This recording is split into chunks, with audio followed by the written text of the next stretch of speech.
کہ سنت اور حدیث یہ دو الفاظ علیحدہ ہیں۔ سنت حضور کا تعامل، حضور کا طرز عمل، یہ سنت ہے، اور حدیث اس کا ایک ریکارڈ ہے، ریٹن ریکارڈ۔ سنت کو معلوم کرنے کے دو ذرائع ہیں، ایک حدیث جس پر ہم گفتگو ابھی کریں گے مزید، ایک امت کا تواتر عمل، حضور کو عمل کرتے ہوئے دیکھا صحابہ نے تو آپ کی پیروی کی، آپ کی نقل کی، صحابہ کو عمل کرتے ہوئے دیکھا تابعین نے تو آپ کی ان کی پیروی کی اور ان کی جو ہے ان کے نقش قدم پر چلے۔ تو اس طرح ہوتا ہوتا نسل بعد نسل تواتر کے ساتھ بہت سی چیزیں ہیں جو امت میں منتقل ہوتی چلی آئی۔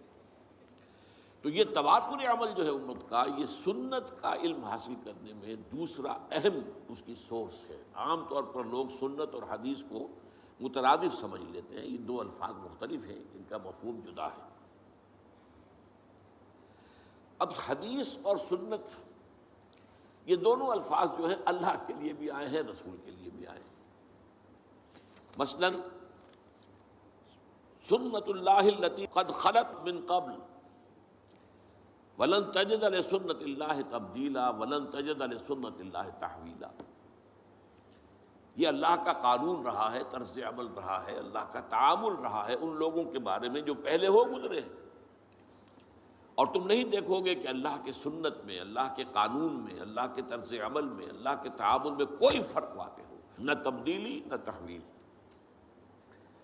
اسی طرح فرمایا سنت من قد ارسلنا قبلک من رسلنا ولن تجد لسنتنا تحویلا، یہ اللہ کی سنت، اللہ کا قانون، اللہ کا طریق عمل، اللہ کا طرز عمل ہے ان سب کے بارے میں جو نبیوں اور رسولوں میں آپ سے قبل گزر چکے ہیں، اور آپ اللہ کی سنت میں کہیں کوئی تبدیلی نہیں پائیں گے۔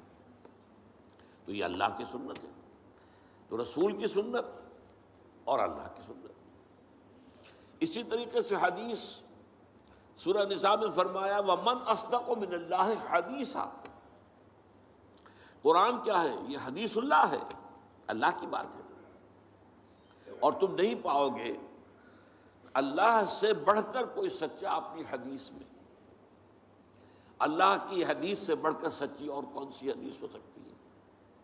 اسی طرح فرمایا گیا فَبِأَيِّ حَدِيثٍ بَعْدَهُ يُؤْمِنُونَ، اس حدیث کے بعد یعنی حدیث اللہ قرآن مجید کے بعد اگر یہ اس پر ایمان نہیں لا رہے تو پھر اور کس پر ایمان لائیں گے؟ کیا قرآن سے آگے بھی کوئی بات آنے والی ہے؟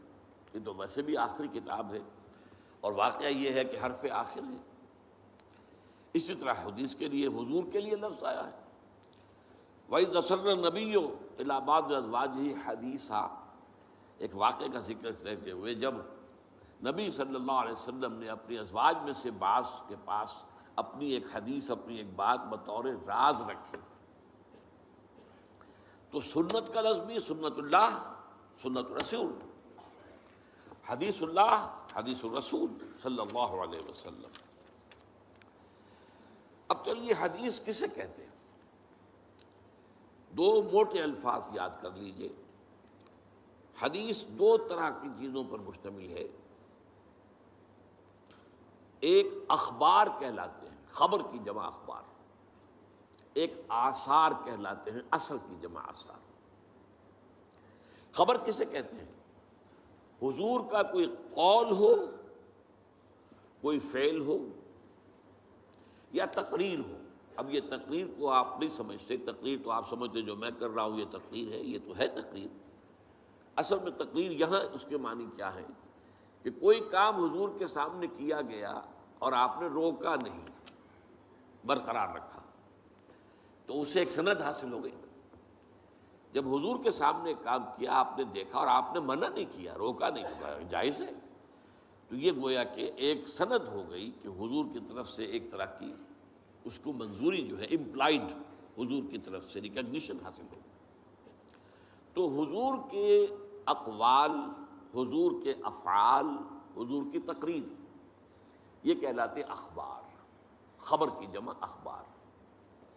اور آثار ہیں کسی صحابی کا قول یا صحابی کا عمل یا صحابی کی تقریر، اس لیے کہ یہی گمان غالب ہے کہ صحابی جو بات کہہ رہا ہے وہ اپنی طرف سے نہیں کہہ سکتا، صحابی جو عمل کر رہا ہے وہ اپنی وجہ سے نہیں کر رہا، صحابی کا قول بھی، صحابی کا عمل بھی، اور صحابی کی تقریر بھی، جیسے رسول کا قول، رسول کا عمل، رسول کی تقریر، یہ اخبار ہے، صحابی کا قول، صحابی کا عمل، صحابی کی تقریر، یہ آثار ہے، اور ان دونوں کو جمع کر کے حدیث کہتے ہیں۔ حدیث کے اندر اخبار بھی ہے اور آثار بھی ہے۔